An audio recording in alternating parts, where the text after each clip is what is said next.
Hello everyone. Let's now move on to our next topic, which is combustion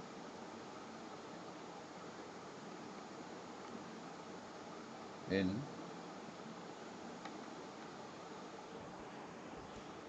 SI engine. ठीक है, तो आज हम लोग देखेंगे कि एसआई इंजन में कंबशन किस तरह से होता है। ठीक है, पहले एकदम बेसिक से स्टार्ट करते हैं, उसके बाद थोड़ा आगे जाएंगे। आज हम बस बेसिक देख लेते हैं। तो एक्चुअल में पहले तो सबसे पहले कंबशन होता क्या है, राइट। फर्स्ट हमको देखना है कि कंबशन होता क्या है।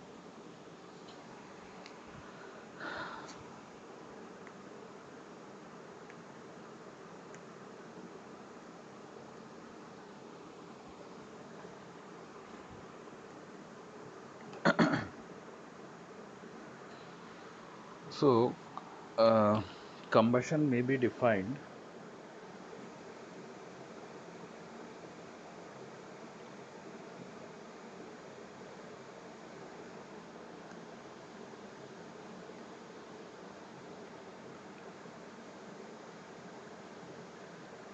combustion may be defined as a relatively rapid chemical combination of as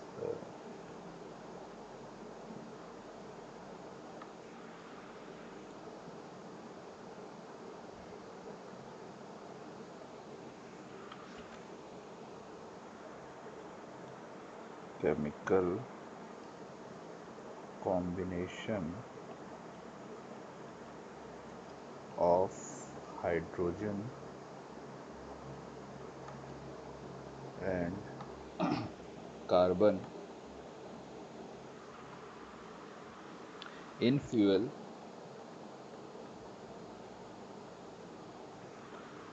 with the oxygen in the air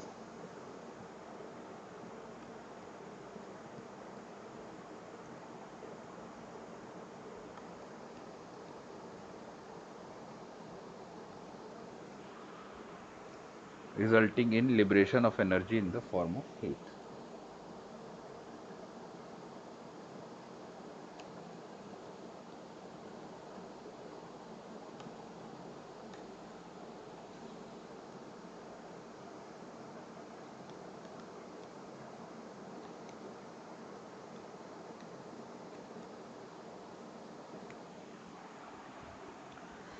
तो कंबशन क्या है? Combustion is combination of hydrogen and carbon. मतलब कोई भी टाइप का आपका फ्यूल है, पेट्रोल है, डीजल है, कुछ भी है, वो बेसिकली एक हाइड्रोकार्बन ही होता है। ठीक है, इसमें आपके जो भी कंपाउंड होंगे वो हाइड्रोकार्बन का होगा। हाइड्रोकार्बन का मतलब है उसमें आपका हाइड्रोजन होगा और कार्बन होगा। जब ये हाइड्रोजन और कार्बन एयर के ऑक्सीजन से जा कर के रिएक्ट करता है तो आपको एनर्जी मिलती है। ठीक है, उस एनर्जी को हम वर्क में कन्वर्ट करते हैं, तो जो एनर्जी रिलीज होती है उसी को हम कंबशन कहते हैं। मतलब कार्बन और हाइड्रोजन जब ऑक्सीजन से रिएक्ट करके एनर्जी प्रोड्यूस करता है तो उस प्रोसेस को हम कंबशन कहते हैं। वही हमने लिखा है, कंबशन में be defined as a relatively rapid chemical composition of hydrogen and carbon in the fuel with the oxygen in the air resulting in liberation of energy in the form of heat। ठीक है, तो फिर उसके बाद देखते हैं कि क्या कंडीशन नेसेसरी है कंबशन होने के लिए। ठीक है, तो द कंडीशंस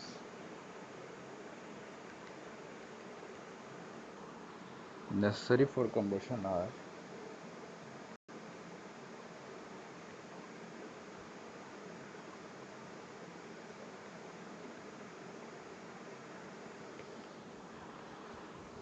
सबसे पहला the presence of combustible mixture. सीधी सी बात है, जब तक कोई कंबस्टिबल मिक्सचर नहीं होगा, जैसे हमारे केस में एक हाइड्रोकार्बन है, पेट्रोल डीजल जो भी है, ठीक है, जब तक वो प्रेजेंट नहीं होगा तब तक आपको कंबशन कैसे मिलेगा? तो सबसे बड़ी चीज़ है presence of a combustible mixture. ठीक, सेकंड क्या है? सेकंड है सम मीन्स ऑफ इनिशिएशन कंबशन, ठीक है। सम मीन्स ऑफ इनिशिएशन कंबशन। तो जब भी आपको कंबशन स्टार्ट करना, आपको उसको इनिशिएट तो करना पड़ेगा, जो हम स्पार्क प्लग से करते हैं। स्पार्क प्लग से हम छोटा सा स्पार्क प्रोड्यूस करते हैं या चिंगारी प्रोड्यूस करते हैं, जो कंबशन को इनिशिएट करती है, तो उसका होना ज़रूरी है, ठीक है। थर्ड है stabilisation and propagation of flame in the combustion chamber.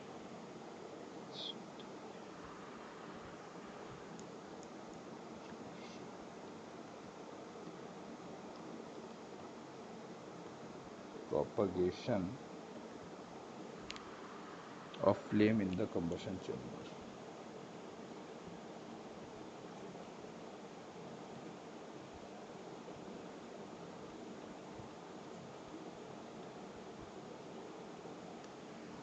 ठीक। तो तीसरा पॉइंट है, आपने पहले तो स्पार्क प्रोड्यूस कर दिया। अब स्पार्क से जो आपका फ्लेम प्रोड्यूस होगा, फ्लेम मतलब आग, जो छोटा सा आग प्रोड्यूस होता है, वो धीरे धीरे पूरे सिलेंडर के वॉल्यूम में प्रॉपरली, ठीक है, प्रोपोगेट होना चाहिए। प्रोपोगेट का मतलब है धीरे धीरे फैलना चाहिए।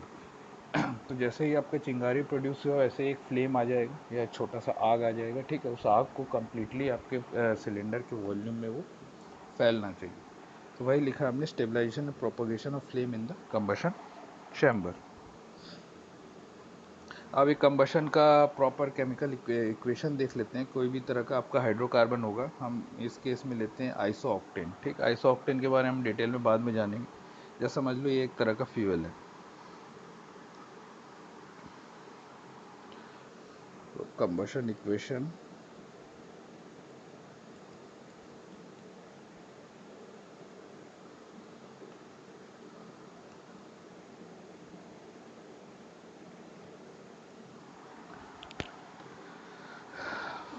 for C8H18, otherwise known as isooctane, is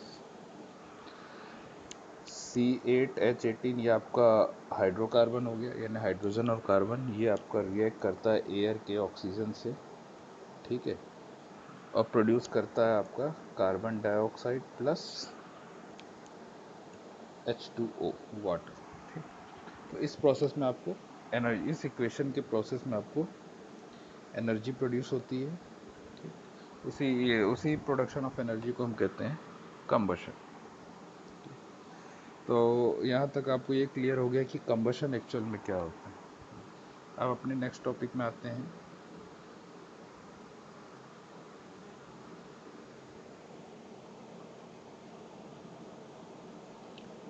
ignition limit.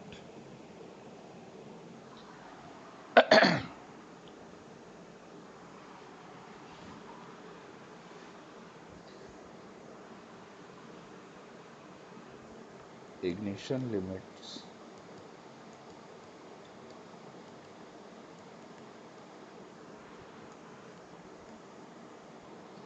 corresponds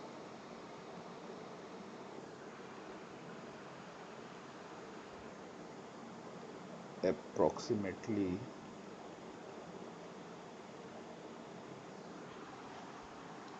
to those mixture ratios। पहले लिख लेते हैं, उसके बाद समझेंगे कि एक्चुअली है क्या।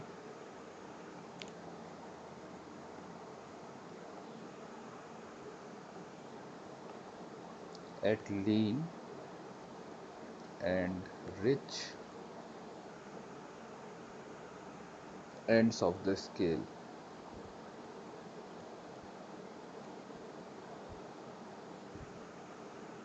where the heat released by the spark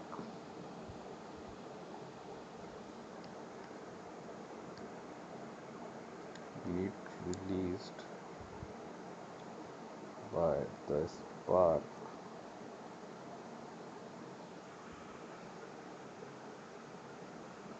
is no longer sufficient to initiate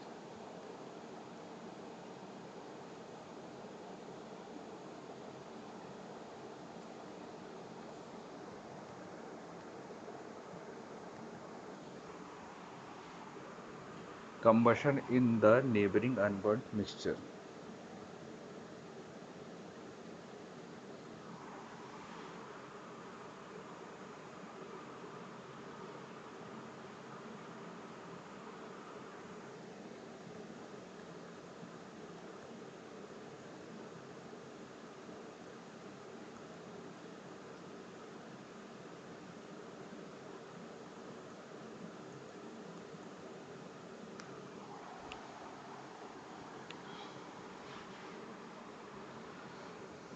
तो ये क्या कह रहा है आपको, ignition limits corresponds approximately to those mixture ratios at lean and rich ends of the scale where the heat released by the spark is no longer sufficient to initiate combustion in the neighboring unburnt mixture. तो आपको पता है हम जो भी fuel use करते हैं वो बेसिकली फ्यूल और एयर का मिक्सचर होता है, ठीक, सिर्फ फ्यूल नहीं होता क्योंकि इसको कंबशन के लिए ऑक्सीजन भी चाहिए, ठीक है। जैसा आप इस इक्वेशन में देख सकते हैं यहाँ पे आपको हाइड्रोकार्बन के साथ, मतलब एक मॉलिक्यूल आपको हाइड्रोकार्बन है तो 12.5 मॉलिक्यूल्स आपको ऑक्सीजन का भी चाहिए था, ठीक है। तो आपको एयर और फ्यूल दोनों चाहिए। तो सिमिलरली इग्निशन के लिए आपको एयर और फ्यूल का मिक्सचर चाहिए, पर अगर वो मिक्सचर बहुत ज़्यादा लीन हो गया, लीन का मतलब होता है कि फ्यूल की मात्रा बहुत कम है एयर के कंपेरिजन में, ठीक, या बहुत ज़्यादा रिच हो गया, मतलब फ्यूल की मात्रा बहुत ज़्यादा है एयर के कंपेरिजन में, तो आपका इग्निशन इनिशिएट ही नहीं होगा, मतलब वो आपको फ्लेम नहीं मिलेगा जो आपको चाहिए पावर के लिए, ठीक है। तो जब वो नहीं मिलेगा उसी को हम बोलते हैं इग्निशन लिमिट, कि प्रॉपर मिक्सचर का इतना रेशियो तो हमको चाहिए ही चाहिए इग्निशन को प्रोपोगेट करने के लिए, ठीक है। तो जनरली जो देखा जाता है, it is generally agreed that the flame will propagate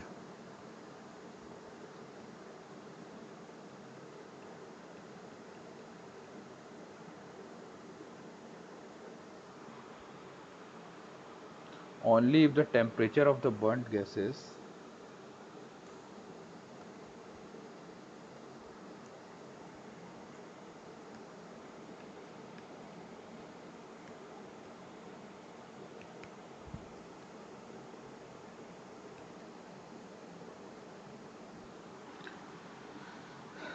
exceeds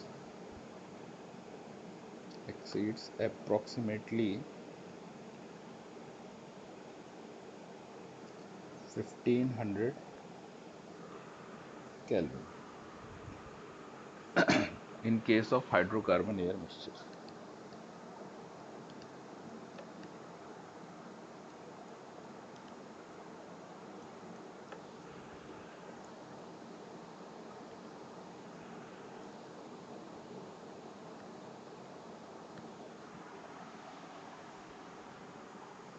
ठीक है, जनरली ये देखा गया है कि जब तक आपके मिक्सचर का टेम्परेचर 1500 केल्विन के ऊपर नहीं चला जाता तब तक आपका फ्लेम प्रॉपरली प्रोपगेट नहीं कर पाएगा, ठीक है। तो 1500 केल्विन आपको मिनिमम चाहिए ही चाहिए फ्लेम को प्रोपगेट करने के लिए। इसके बाद नेक्स्ट हम देखते हैं 10 at room temperature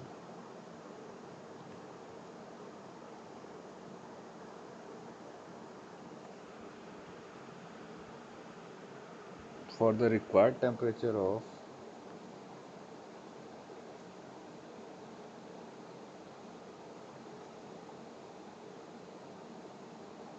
temperature of 1500 Kelvin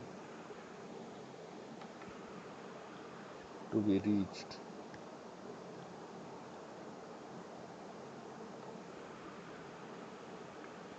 The relative air fuel ratio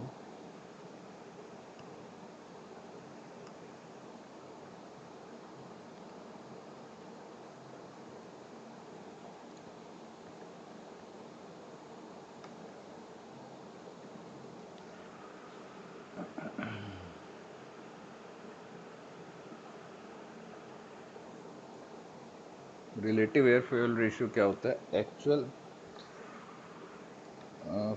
air fuel लिख लो इसको या फ्यूल एयर लिख लो, एक ही बात है। रिलेटिव फ्यूल एयर रेशियो होता है आपका actual fuel air ratio divided by स्टोइशियोमेट्रिक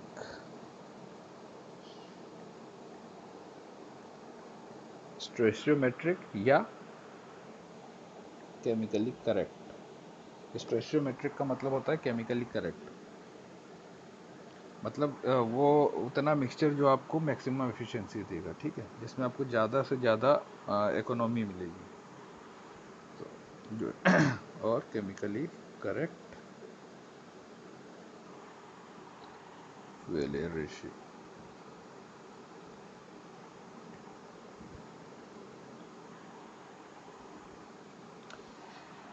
तो आपका रिलेटिव फ्यूल एयर रेशियो क्या होना चाहिए? रिलेटिव फ्यूल एयर रेशियो का मतलब हुआ जो आपका फ्यूल एयर रेशियो है डिवाइडेड बाय जो करेक्ट फ्यूल एयर रेशियो होता है वो होना चाहिए मस्ट lie between 0.5 to 2.1, ठीक है।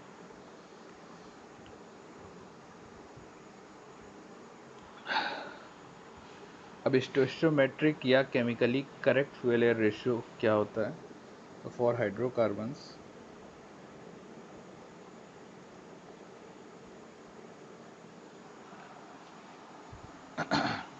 the stoichiometric fuel air ratio is about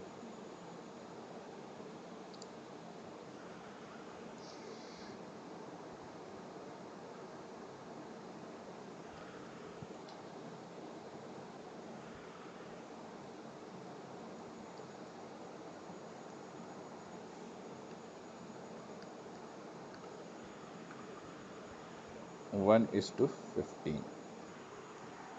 1:15 का मतलब हुआ 1 ग्राम अगर फ्यूल है तो 15 ग्राम एयर होना चाहिए, ठीक है, या 1 kg फ्यूल है तो 15 kg एयर होना चाहिए। तो 1:15 ये आपका करेक्ट होता है जनरली। हर जगह ये घटता बढ़ता रहेगा सिचुएशन के हिसाब से, बट फॉर एग्जांपल अभी हम लेते हैं कि अगर 1:15 स्टोइचियोमेट्रिक करेक्ट फ्यूल एयर रेशियो है तो इग्निशन करने के लिए and hence the fuel air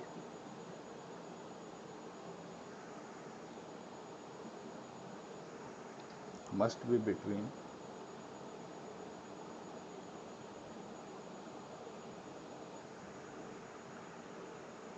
about 1:30 and 1:7, ठीक है। तो जैसा हमने देखा यहाँ पे कि मस्ट लाई बिटवीन 1.5 to 2.1, ठीक। तो अगर केमिकली करेक्ट 1:15 है तो आपको 1:15 अगर है तो इग्निशन इनिशिएट करने के लिए क्या चाहिए? या तो लगभग दुगना या लगभग आधा। तो दुगना यानी 1:30, लगभग आधा यानी 1:7, ठीक। तो 1:7 से 1:30 के बीच में अगर आप दे रहे हैं उसको मिक्सचर को तो आपका प्रॉपर वो कंबशन होगा या प्रॉपर इग्नाइट करेगा, अदरवाइज ये इग्नाइट नहीं करेगा। इसको हम एक फिगर से देखते हैं।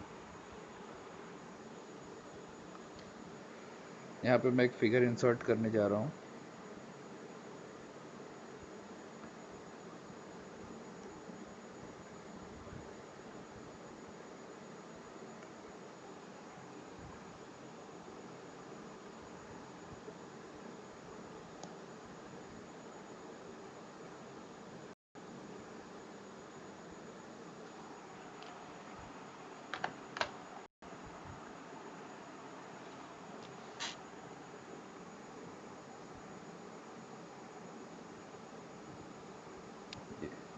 तो इस फिगर में आप देख सकते हैं क्या हो रहा है।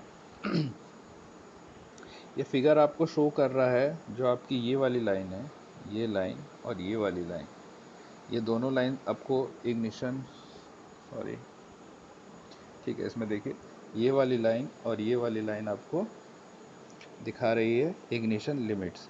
इसके नीचे जब जाता है तो ये टू रिच हो जाता है, मतलब फ्यूल की मात्रा बहुत ज़्यादा है ऑक्सीजन एयर के कंपैरिजन में। ये टू लीन हो जाता है इस तरफ, यानी कि एयर की मात्रा बहुत ज़्यादा फ्यूल के कंपैरिजन में, मतलब फ्यूल बहुत कम यूज़ किए हैं इसमें, इसमें हमने फ्यूल बहुत ज़्यादा यूज़ कर लिया। दोनों केस में आपका इग्निशन नहीं होगा। इग्निशन कब होगा? जब आप 1:7 से लेकर के 1:30 के अराउंड तक का मिक्सचर रखेंगे, और उसमें भी जो करेक्ट होता है आपका 1:9 से लेकर के 1:21 के बीच में, ठीक है। तो ये आपको ये फिगर आपको वही दिखा रहा है, इग्निशन लिमिट्स ऑफ हाइड्रोकार्बन, ठीक है, जैसा कि आप लोग देख सकते हैं। तो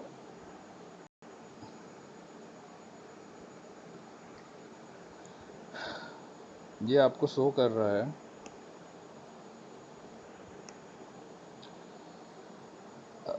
ये आपका नीचे जो आपको इधर दिख रहा है ये सब, ठीक है, ये आपका है फ्यूल एयर रेशियो, ठीक है, या air fuel ratio. Air fuel ratio है 30:1, 21:1, 14.5:1, 9:1, 7:1, मतलब आपको 7 और 30 के बीच में रखना है अगर इग्निशन स्टार्ट करना है। तो यही आपका ये वाली लाइन और ये वाली लाइन आपको शो कर रही है इग्निशन लिमिट्स, ठीक है, ये लाइन और ये लाइन। तो ये आपको इग्निशन लिमिट शो कर रही है। इसके इसके ज़्यादा जैसे ही हम फ्यूल जाते हैं, 7 से ज़्यादा हमने फ्यूल को किया, मतलब 7:1 से ज़्यादा हमने अगर एयर फ्यूल रेशियो रखा, तो क्या होगा? बहुत ज़्यादा रिच हो जाएगा, ठीक है, बहुत ज़्यादा फ्यूल हो जाएगा, तो उसकी वजह से आपको इग्निशन नहीं मिलेगा। और अगर 30:1 से कम किया आपने फ्यूल का एयर फ्यूल रेशियो, ठीक, या 1:30 से ज़्यादा आपने फ्यूल एयर रेशियो किया, एयर फ्यूल फ्यूल एयर, मतलब एयर फ्यूल जब हम बोल रहे हैं तो हम देख रहे हैं कि पहला जो हम यूज़ करेंगे, जैसे ये एयर फ्यूल रेशियो है तो 30:1, मतलब 30 ग्राम ऑफ एयर में 1 ग्राम फ्यूल। तो सोचिए कितना कम हो जाएगा, 30 ग्राम में 1 ग्राम, यहाँ पे हम ले रहे हैं 7 ग्राम में 1 ग्राम, ठीक है, 7 ग्राम एयर में 1 ग्राम फ्यूल। ये थोड़ा बहुत ज़्यादा रिच हो जाता है, यानी बहुत ज़्यादा फ्यूल हम यूज़ कर रहे हैं इस पॉइंट पे, और इस पॉइंट पे हम बहुत कम फ्यूल यूज़ कर रहे हैं। इसके पार जैसे ही जाएगा तो आपका इग्निशन नहीं होगा, इसके पहले जैसे ही जाएगा तो आपका इग्निशन नहीं होगा। यानी बहुत ज़्यादा रिच भी नहीं होना चाहिए, बहुत ज़्यादा लीन भी नहीं होना चाहिए। तो आप ये रिच और लीन का मतलब समझ गए। रिच मतलब बहुत ज़्यादा फ्यूल है, लीन मतलब बहुत कम फ्यूल है। तो ये हो जाता है आपका इग्निशन लिमिट्स। आई होप ये मैं शेयर कर दूंगा आपको, जो भी मैं लिख रहा हूँ, इसीलिए लिख रहा हूँ कि आपको बाद में दे सकूँ। तो ये आपका हो गया अब इग्निशन लिमिट्स, ठीक है। अब हम नेक्स्ट टॉपिक देखते हैं, stages of combustion in SI engine.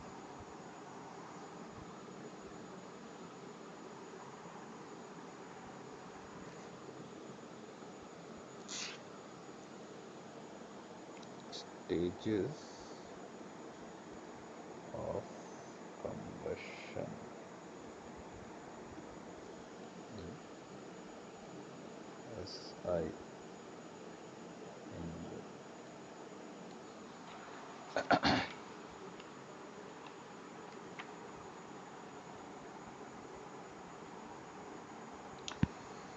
तो इसके पहले हमको ये समझना पड़ेगा कि फ्लेम कैसे प्रोपोगेट करता है, कंबशन होता कैसे एक्चुअली। इसको समझने के लिए आप एक डायग्राम देखिए।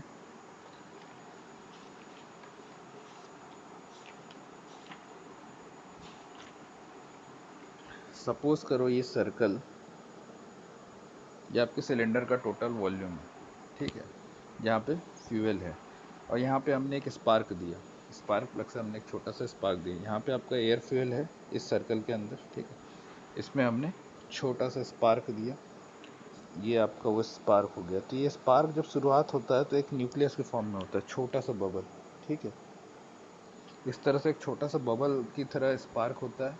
अब वो धीरे धीरे अपने आसपास के फ्यूल एयर को बर्न करना चालू करता है, ठीक, बर्न करना चालू करता है, मतलब एक ब्लास्ट होता है, जैसा हम पहले डिस्कस कर चुके हैं। तो जैसे ही ये बर्न करना चालू करेगा तो धीरे धीरे यहाँ से जो फ्लेम है आपका धीरे धीरे प्रोपगेट होना चालू होगा, ठीक, इस तरह से कुछ।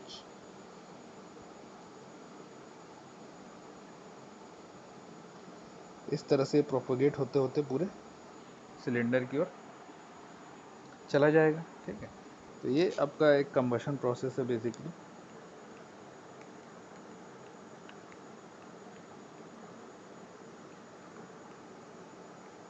तो ये आपको ये फिगर ये शो कर रहा है कि किस तरह से फ्लेम प्रोपगेशन होता है, किस तरह से कंबशन होता है हमारे सिलेंडर में, ठीक है, या इंजन में। पहले तो हमने स्पार्क दिया जो एक छोटे से न्यूक्लियस की तरह है, जो आपको ये डॉट दिख रहा है, वो धीरे धीरे फिर आसपास के फ्यूल एयर को बर्न करना चालू करता है, और ये धीरे धीरे प्रोपगेट होते होते पूरे सिलेंडर के वॉल्यूम में भर जाता है, जिससे आपको एनर्जी मिलती है, प्रेशर राइज होता है, और पिस्टन से आपको एक्सपेंशन मिलता है, ठीक है, यानी पावर मिलता है। तो ये इस तरह से आपका कंबशन होता है। अब कंबशन जब होता है तो डिफरेंट स्टेजेस होते हैं कंबशन के, ठीक है, अलग अलग स्टेज में ये होता है, एक साथ ही नहीं हो जाता है। तो उन स्टेजेस के बारे में हम देखते हैं। बेसिकली 3 स्टेज होते हैं, ठीक है। एक फिगर मैं और इंसर्ट कर रहा हूँ यहाँ पे।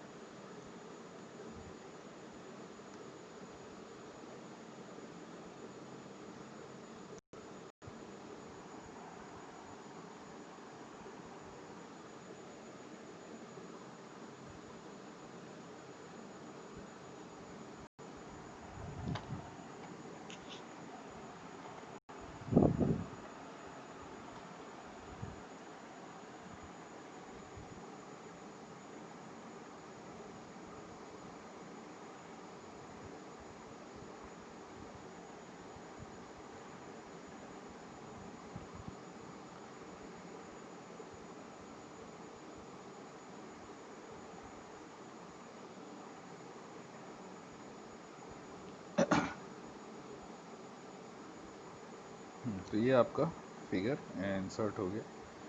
हम इस फिगर में देखते हैं,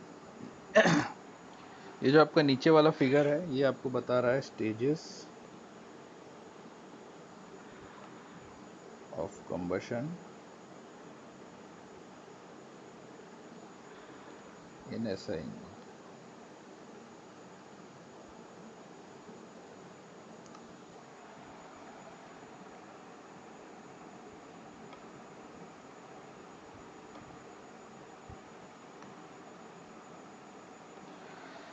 ठीक है, तो इसमें देखो बेसिकली आपको यहाँ पे 3 पॉइंट्स दिखेंगे, ए, बी और सी, ठीक।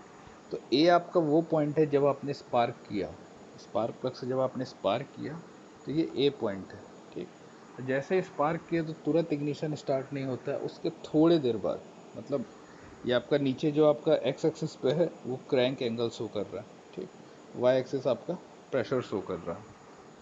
ये ग्राफ बेसिकली आपको दिखा रहा है कि कैसे कैसे अलग अलग क्रैंक एंगल पे किस तरह से प्रेशर इंक्रीज हो रहा है और उसके बाद डाउन जा रहा है। तो इसमें हम 3 पॉइंट देख रहे हैं, ए, बी और सी। ए यानी कि अराउंड टॉप डेड सेंटर है आपका, ये वाला line top dead centre show कर रहा है। तो टॉप डेड सेंटर से अराउंड 20 डिग्री पहले, क्रैंक के 20 डिग्री एंगल पहले टॉप डेड सेंटर से आपने इसको स्पार्क दे दिया, ठीक है।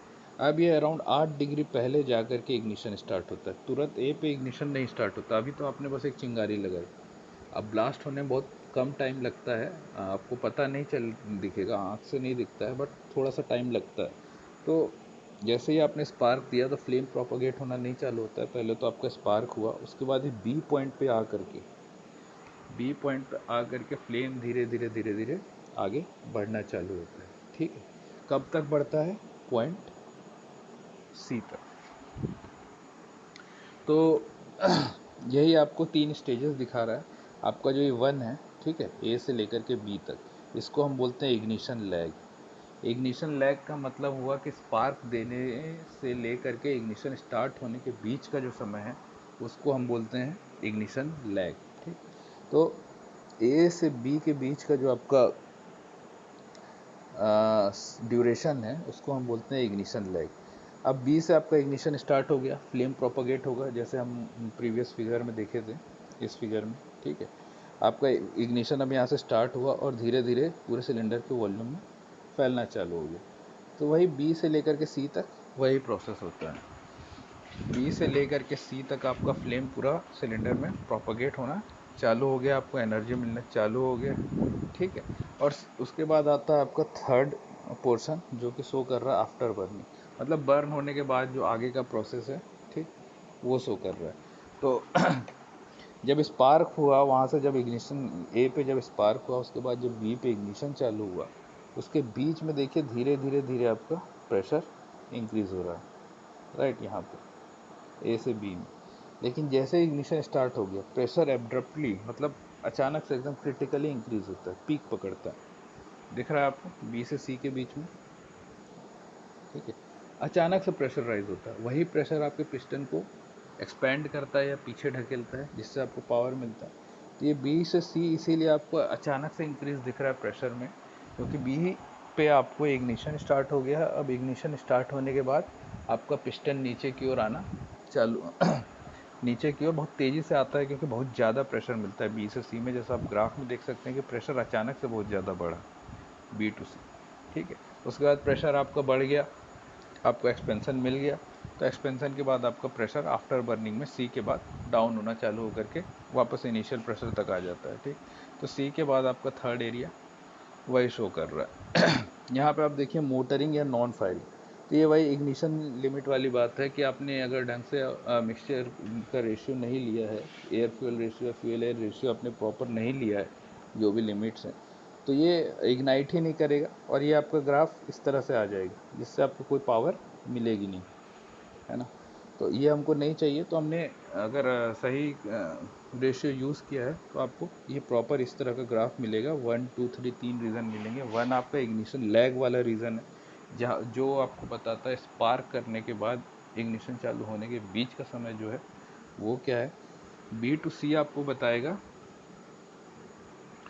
प्रोपगेशन ऑफ फ्लेम, तो धीरे धीरे जैसे फ्लेम प्रोपगेट कर रहा है वो आपको बी टू सी बता रहा है, यानी सेकेंड रीज़न। उसके बाद थर्ड रीज़न बता रहा है आपका आफ्टर बर्निंग, ठीक। सिमिलरली यही चीज़ हम दूसरे ग्राफ में देखते हैं, ठीक है। इसमें भी आप देखिए ए से बी आपका कंप्रेशन हो रहा है, ठीक। ए में आपने स्पार्क लगाया, बी तक आपका कंप्रेशन हुआ, ठीक। और यहाँ बी से आपका फ्लेम प्रोपगेट होना चालू हुआ, तो अचानक से प्रेशर इंक्रीज हुआ B to C, like this, है ना, अचानक से बढ़ा। उसके बाद फिर एक्सपेंशन हुआ, धीरे धीरे कम होने लग गया। तो ये दो तरह के आपके फिगर हैं। ये आपका पी थीटा डायग्राम है और ये आपका स्टेजेस शो कर रहा है, ठीक है। दोनों डायग्राम सेम चीज़ ही दिखा रहा है अपने अपने तरीके से। ये आपको बता रहा है ए से बी आपका धीरे धीरे प्रेशर बढ़ रहा था और कंप्रेशन भी हो रहा था, बी पे आकर के कंप्रेशन होना बंद हो गया। ए से बी आपका कंप्रेस भी हो रहा है, राइट, और इग्निशन यहाँ पे हुआ, ए पे सॉरी स्पार्क हुआ, बी तक इग्निशन चालू हुआ, तब तक धीरे धीरे कंप्रेशन हो रहा था। उसके बाद बी पे कंप्रेशन होना बंद होकर के डायरेक्ट आपका प्रेशर इंक्रीज हुआ अचानक से, और उस प्रेशर की वजह से आपको एक्सपेंशन मिला है, जो सी टू डी दिखा रहा है, ठीक। तो ये तीन स्टेजेस हैं, राइट। ये वाला आपका स्टेज हो गया 1, ये हो गया स्टेज 2, ये हो गया स्टेज 3, यानी ये हो गया आपका इग्निशन लैग, ठीक। ये हो गया आपका सेकेंड प्रोपगेशन ऑफ फ्लेम, ये थर्ड हो गया आपका आफ्टर बर्निंग। यही सेम दो फिगर हैं, राइट। मैंने बुक से जैसा था वैसा ही फ़ोटो खींची इसमें डाल दिया, ताकि आपको समझने में आसानी होगा। अगर आपके पास बुक नहीं है तो, बुक है तो आराम से बुक में डिटेल में पढ़िए और ज़्यादा अच्छे से समझ में आएगा, ठीक है। तो ये बेसिक हो गया आपके कंबशन का। इसके बाद हम नेक्स्ट टॉपिक्स में हम ये देखेंगे कि कौन कौन से फैक्टर इस कंबशन को अफेक्ट करते हैं, ठीक है। कब कंबशन अच्छे से होता है, कब नहीं होता है, कब हमको अच्छी एफिशिएंसी मिलती है, कब नहीं मिलती, ये हम आगे के नेक्स्ट टॉपिक में डिस्कस करते हैं, ठीक है। तो बीच में 2-3 क्लास में नहीं ले पाया हूँ, मैं जमशेदपुर गया था थोड़ा, तो देख लीजिएगा। नेक्स्ट क्लास हम आगे कंटिन्यू करते हैं, अभी यहाँ तक